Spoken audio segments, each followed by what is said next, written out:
and we're back again with Temfaks. You perhaps remember when Torun was riding him last time. He was tense, he was rattling along and trying to run, and Torun was practicing, trying to make him take 2 steps in trot, 2-3 steps, and then go back again to walk and find a calm walk. And after we had trained Temfaks, I rode Jandar, and then Torun was able to ride him a little, then riding Jandar a little in trot, and I walked, trot and canter, and she was laughing all the way because it was so much easier to sit on. What did you say, Torun, that he was like sitting on a cloud, wasn't that? Yes. Yeah. So, and I know exactly what she means. And now we are going to try to see if I can do the same thing with Temfaks. And then Torun is going to ride afterwards and see if I've done it right. And then I'm going to explain to you guys now what I'm doing.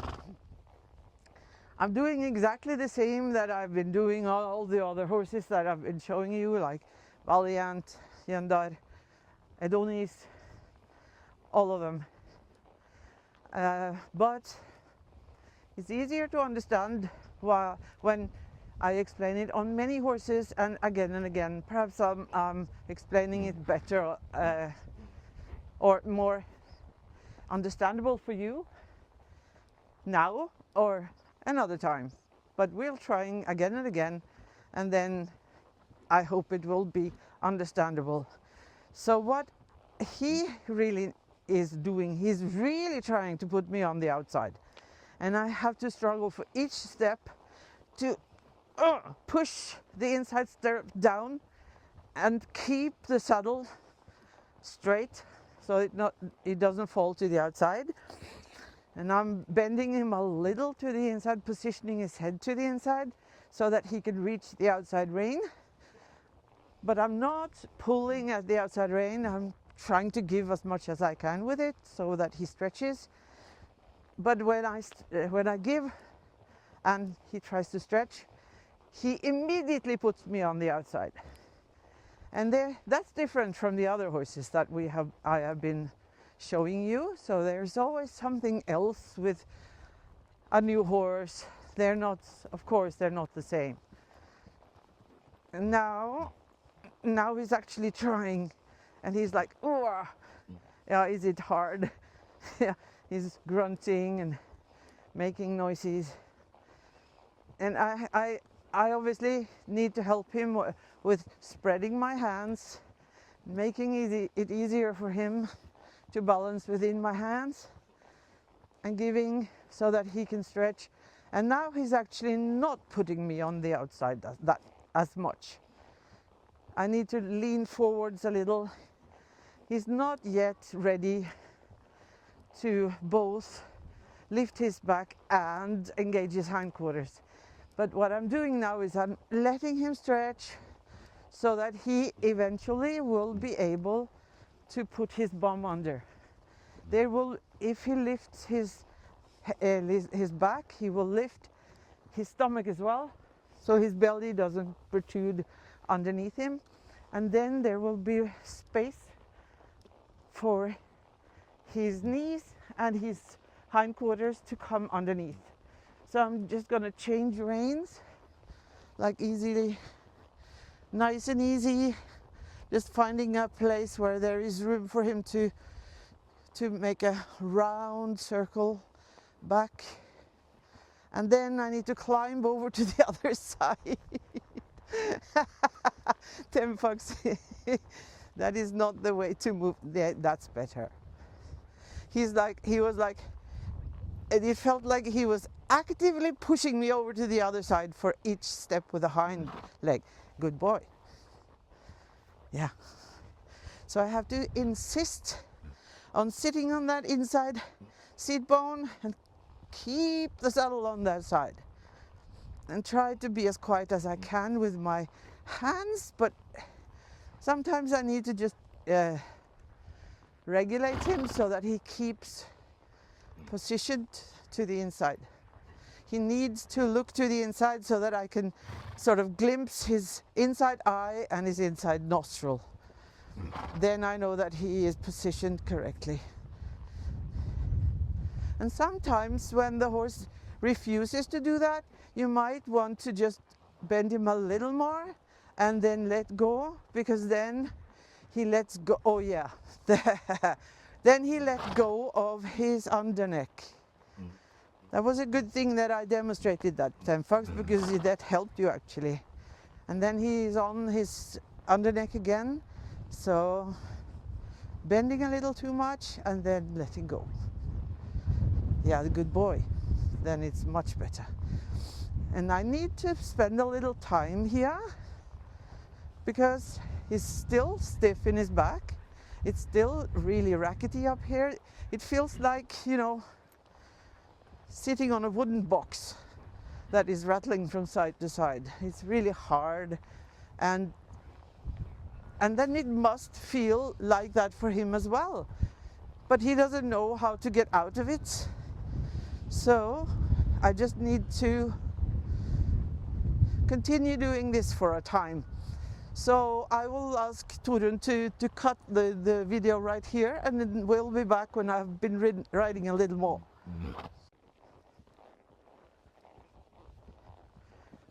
Then we're back again. I've been riding him a little, just like as I said. He's been he's much softer in his walk now. It doesn't feel like he's clanking along, but he's still not very like to the bit. Sometimes he's like this, he's to the outside rein from the inside leg, and then he's like trying to avoid it again, because I think he feels that it's hard. It's hard for his muscles. I guess he's stiff both here and there. So when we're training like this and putting him in this sort of diagonal outline on the circle, it means that he needs to move where in all the places in his body. Everything needs to move, and then of course the stiff places need to move as well, and he needs to work with the muscles that are supposed to carry, and that is of course hard. So we need to be patient. He's still mumbling and grunting and trying. He's trying quite hard actually, but he is also showing us that it's not so easy. You must not think this is easy, you stupid woman up there. But he's trying. Yeah, good boy. And then I need to let him stretch forwards with his nose, and then the stride became longer. This is actually the first time he actually was lengthening his stride, and then he's like, I need a longer rein. And that I'm planning to give him a longer rein, because I'm planning to try to trot with a long rein. And that is a risky business, because he really wants to run, but I also know that these trotters, they have been trained to trot really fast with a tight rein. And the tighter the rein and the harder the hand, the faster they were supposed to run. So I know that a way to let them understand that they can actually do this like slowly is to try to ease them over into trot in a posting trot while they're doing exactly what he's doing now. So I'm going to try. Come on, Temfaks. And I need to not make him understand that he's going to trot, because then he will do his trick again. Yeah. No, not run. No, not run. Try to do it. Try. Come on. Yeah, good boy. Good boy. And he's like, what? What am I supposed to do? Just relax. Just relax. Just relax. Sit on the inside, Hanne.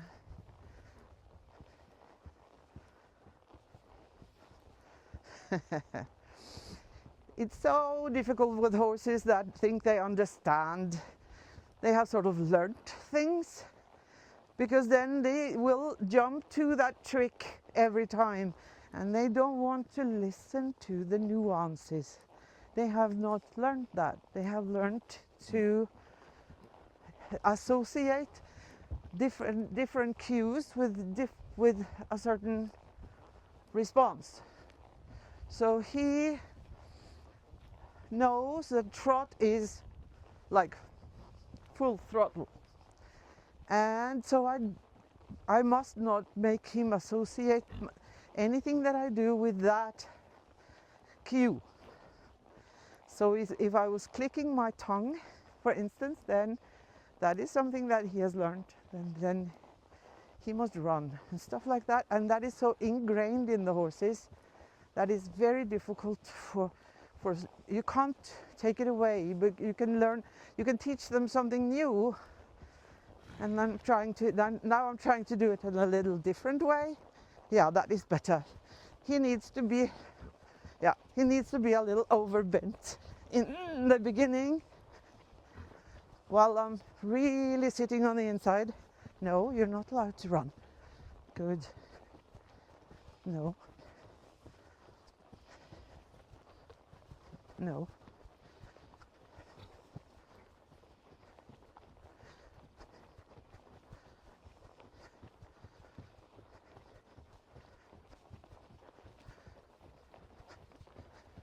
No. No. And he's trying to understand instead of trying to listen. This is a big example of the difference between teaching the horse to understand cues and to just listen to the feeling of what my body is doing. Even though I always say that my body is rattling, it's not that rattly. So I need to take away my weight from his back and then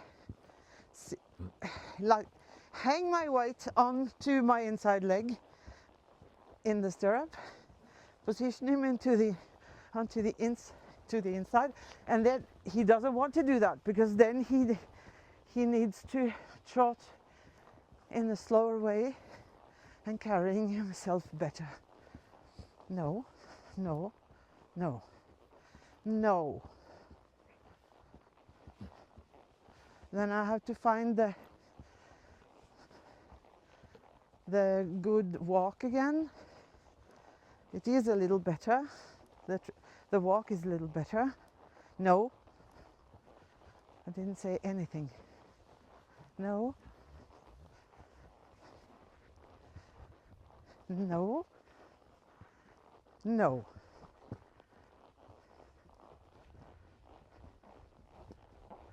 Good boy. He needs to be able to walk while he's pooing. That is an essential horse thing. If they are not over the back, they are not able to do it. But if I say to him he has to try, he tried, and then he's moving better over the back. A little at least. Good boy. Good boy. So I'm going to try it a little again. No. Now he was like, could you see that? He was like twitching. So that he put his inside shoulder in and his head out and twitching his whole body so that he could avoid carrying from that inside hind leg. And of course I can't punish him for that, but we just need to try once more. No, no, it's not like that. No, it's not like the trot that you used to have. Good boy.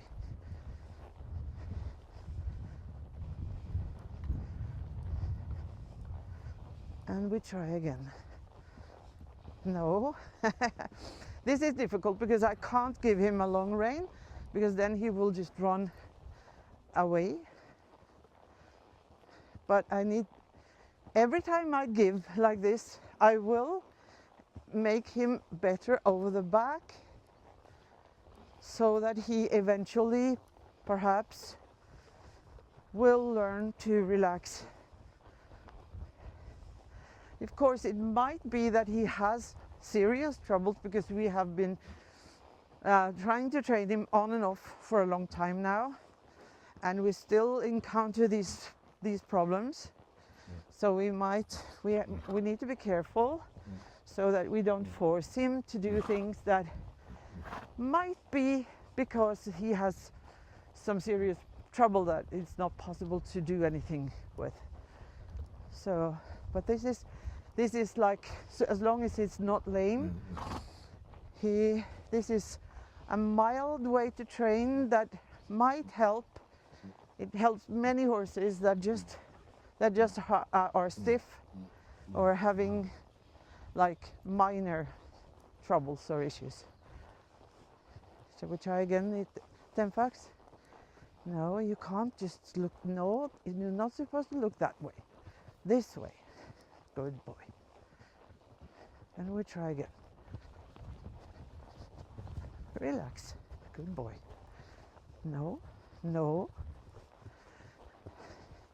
And he is positioning his head to the outside all the time. And that means that he's falling down onto the inside front leg. And that is not good for the front leg. All the weight of the horse is sort of landing hard on that leg. No, you're not allowed to do that. No. Good. Then I did a little like shoulder in-ish outwards from on the circle, because that engages that diagonal. He is not close to touching his diagonals in his back, so that's why he's rattling so much, and that's why I'm trying to stretch him. Come on, stretch and stretch. Stretching his back. That is why I want to see if he can trot with his head down there. No, you're not. Immediately when I let him have the rein, he's poking that shoulder out that way, and then, because that is a very common thing on cold blood horses, like heavy horses, their left shoulder is the pillar of existence for them. They need to carry all the weight on the inside front leg. And that is, of course, not a very good idea. So I'm going to try to see if I can do it the other way. So now I'm going to change reins. And we'll see if it's easier for him the other way. And this is something we are going to have, do more of the trainings with Temfaks, because this is these are problems that many of you have, especially the ones with problem horses, the ones with young horses or horses with bad habits. It's a very easy way to start them. Sitting on the inside, and now he's really very much pushing my seat forwards with his bum. That is a good thing. He needs to do that. And when he's curling up, I'm trying to make him stretch, but he wants to stay behind the contact because that is easier for him, because he is like, the front and back of this horse are not connected. That is what we are trying to do. So even if the trot is not working well, I'm actually mostly working on the walk and getting like making the trot more stressed again by trying to trot, and then finding the oh, there, that was a good boy. Yeah, there you are. That's the right walk. Good boy. Good boy. So, yeah, good boy. There you are. Yeah, good boy. So this is the foundation for making a better trot. Sometimes horses are they find it easier to find the rhythm in trot, and then we try that. And if they do, we could use the trot or the canter. But usually, horses need to build their foundation with a good walk. And then it's not just about the forward beat, like so that it's not, the horse is not pacing or ambling or something, but it's like how the back is moving, and that is something that I guess you have to feel the difference before you can understand how huge the difference can be. But now I can feel that the saddle is going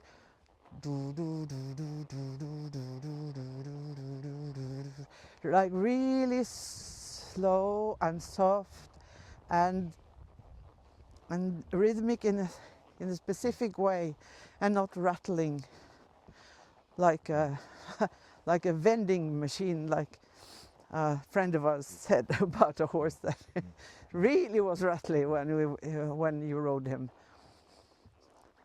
Now he feels like a cloud, like Torunn said. So now I think that we will have a break again, Torunn, and then we will have you ride, and we'll see what you think. Okay? So Torunn, is there any difference? Yes. Oh, can you describe it? Smoother sailing. Yeah, right. So it doesn't feel that rattly, or like hard edges, perhaps. It was like really hard in the edges in the movement. The hard edges have been smoothed out somewhat. Yeah, good. That's nice. Is it easier to like let him stretch to the bit and then to control and steer him as well? That looks very nice. I think so. Yeah. This is really nice. So we're not gonna film more training like trotting and stuff. You can trot afterwards. I just wanted to show people that it's actually possible to do a lot in walk, and also it's very important to do that job in walk, because when you feel that the movement is smoother, then the horse, of course, feels that too. And that is what we want, that the horse is moving in a way that is good for him, and also like not jarring the joints and making like it could be a reason for cause for strain injuries. So now he is on his way to good training. So follow us, then you will see more of how the training goes with Temfaks. Have a nice day.